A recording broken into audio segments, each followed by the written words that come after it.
అందరికీ శుభోదయం అండి. దేవుడు మన కొరకు సిద్ధపరిచిన వాక్యమును చదువుకుందాం.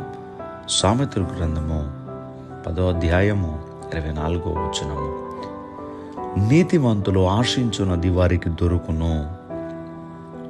ప్రియ దేవుని బిడ్డలారా, మన జీవితంలో అనేక ఆశలను మనం కలిగి ఉంటాం. మన ఆశలు నెరవేర్చబడటానికి దేవుని యొక్క వాక్యము ఏ రీతిగా ఉండాలో మనకు తెలియపరుస్తోంది. నీతిమంతులుగా మనం ఉన్నప్పుడు మన ఆశలు నెరవేర్చబడతాయి. యేసుక్రీస్తు ప్రభువారు తాను ప్రసంగం చేసినటువంటి ఆ ప్రసంగములో నీతిని వెదకండి అని ప్రభు అన్నారు.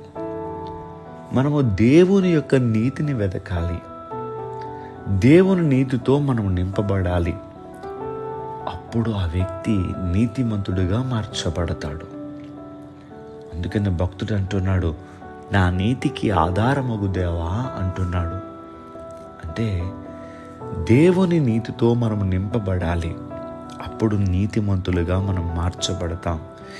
నీతిమంతులకు కలిగేటటువంటి ఆశలు, ఎందుకంటే దేవుని నీతితో మనం ఎప్పుడైతే నింపబడతామో, ఆయన నీతి కోసం మనము కనిపెట్టి ఆ నీతితో మనము నింపబడినప్పుడు మనకు కలిగేటటువంటి ఆశలు కూడా లోక సంబంధమైన ఆశలు కలగవండి. శరీరాశ, నేత్రాశ, జీవపు డంబము ఇలాంటి ఆశలు కలగవు. దేవుని నీతితో మనం నింపబడి ఉన్నాం కనుక, ఆయన నీతి మనలోనికి వచ్చినది కనుక, కీర్తనకారుడు పలికిన రీతిగా నా నీతికి ఆధారమగు దేవా అన్నాడంటే ఆయన దేవుని నీతి మీద ఆధారపడ్డాడు. అలా మనము కూడా దేవుని నీతి మనలోనికి వచ్చినప్పుడు మన ఆశలు కూడా మారిపోతాయి. ఇప్పటి వరకు మనం చెప్పుకున్నాడు, శరీరాశ, నేత్రాశ, జీవముడు ఇవి పని చేయకుండా దేవుని కొరకు ఆశ కలిగి మనం ఉంటాం. మన ఆశలన్నీ ఒక ప్రత్యేకమైన అయిపోతాయి, కానీ లోక సంబంధమైనటువంటి ఆశలు మనలో పనిచేయవు. నీ జీవితము కొరకు నువ్వు ఏమైతే ఆశపడుతున్నావో అది జరగాలి అని అంటే దేవుని నీతితో నింపబడు. ఆల్రెడీ దేవుని నీతితోనే నేను నింపబడ్డానండి అని నువ్వు అన్నట్లయితే నీకు కలిగే ఆశను దేవుడు నెరవేరుస్తాడు. దేవుడి మాటలు మన వినుకుడిలో దీవించునుగాక. దయచేసి ప్రార్థన చేసుకుందాం. సర్వశక్తిమంతుడా, మీకు వందనములు.